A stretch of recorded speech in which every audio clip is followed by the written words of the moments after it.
there was a lawyer once. His name was Francis Scott Key. He penned a song that I'm sure you're aware of. You've seen it. It's in most hymnals throughout our churches. It's called the national anthem. It is our song as an American. We go, however, to a ball game. We stand in our church services and we sing the words of that song, and they float over our minds and our lips, and we don't even realize what we're singing. Most of us have memorized it as a child, but we've never really thought about what it means. Let me tell you a story. Francis Scott Key was a lawyer in Baltimore. The colonies were engaged in vicious conflict with the mother country, Britain. Because of this conflict and the protractedness of it, they had accumulated prisoners on both sides. The American colonies had prisoners and the British had prisoners. And the American government initiated a move. They went to the British and they said, let us negotiate for the release of these prisoners. They said, we want to send a man out to discuss this with you. They were holding the American prisoners in boats about 1,000 yards offshore. And they said, we want to send a man by the name of Francis Scott Key. He will come out and negotiate to see if we can make a mutual exchange. On the appointed day, in a rowboat, he went out to this boat and he negotiated with the British officials. And they reached a conclusion that men could be exchanged on a one-for-one basis. Francis Scott Key, jubilant with the fact that he'd been successful, went down below in the boats, and what he found was a cargo hold full of humanity, men. And he said, men, I've got news for you tonight. You're free. He said, tonight I have negotiated successfully your return to the colonies. He said, you'll be taken out of this boat, out of this filth, out of your chains. As he went back up on board to arrange for their passage to the shore, the admiral came and he said, we have a slight problem. He said, we will still honor our commitment to release these men, but it'll be merely academic after tonight. It won't matter. And Francis Scott Key said, what do you mean? He said, well, Mr. Key, he said, tonight we have laid an ultimatum upon the colonies. Your people will either capitulate and lay down the colors of that flag that you think so much of, or you see that fort right over there, Fort Henry? He said, we're going to remove it from the face of the earth. He said, how are you going to do that? He said, if you will, scan the horizon of the sea. And as he looked, he could see hundreds of little dots. And he said, that's the entire British war fleet. He said, all of the gunpowder, all of the armament is being called upon to demolish that fort. It will be here within striking distance in a matter of about 2.5 hours. He said, the war is over. These men would be free anyway. He said, you can't shell that fort. He said, that's a large fort. He said, it's full of women and children. He says, it's predominantly not a military fort. They said, don't worry about it. They said, we've left them a way out. He said, what's that? He said, do you see that flag way up on the rampart? He said, we have told them that if they will lower that flag, the shelling will stop immediately. And we'll know that they've surrendered, and you'll now be under British rule. Francis Scott Key went down below and told the men what was about to happen. And they said, how many ships? He said, hundreds.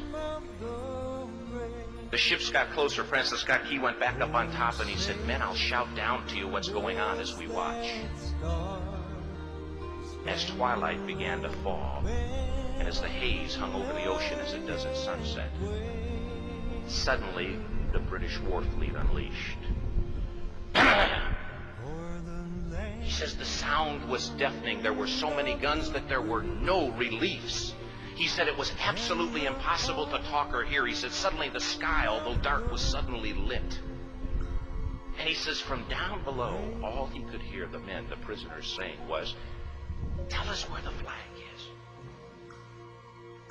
What have they done with the flag?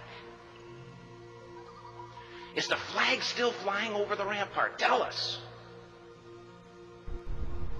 1 hour, 2 hours, 3 hours into the shelling,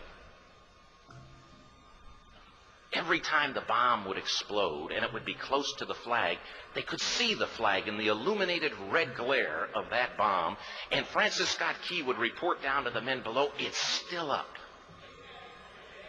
It's not down.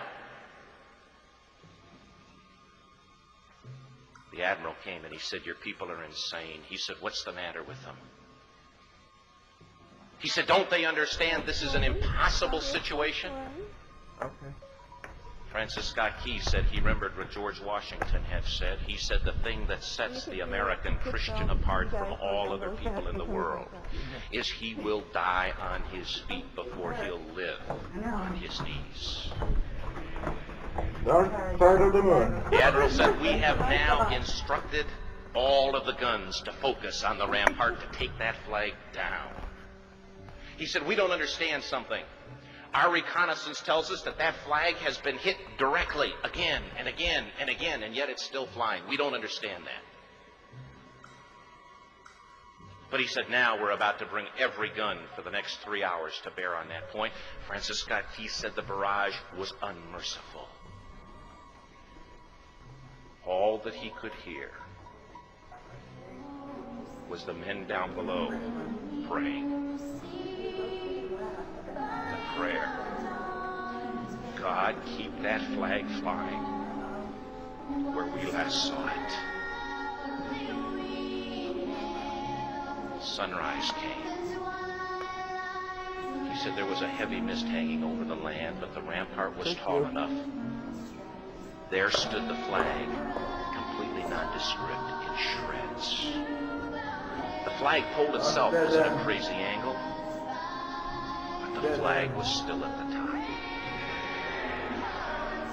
Francis Scott Key went aboard and immediately went into Fort Henry to see what had happened. And what he found had happened was that that flagpole and that flag had suffered repetitious direct hits. And when hit had fallen, but men, fathers, who knew what it meant for that flag to be on the ground, although knowing that all of the British guns were trained on it, walked over and held it up humanly until they died. Their bodies were removed and others took their place. Francis Scott Key said what held that flagpole in place at that unusual angle were patriots' bodies.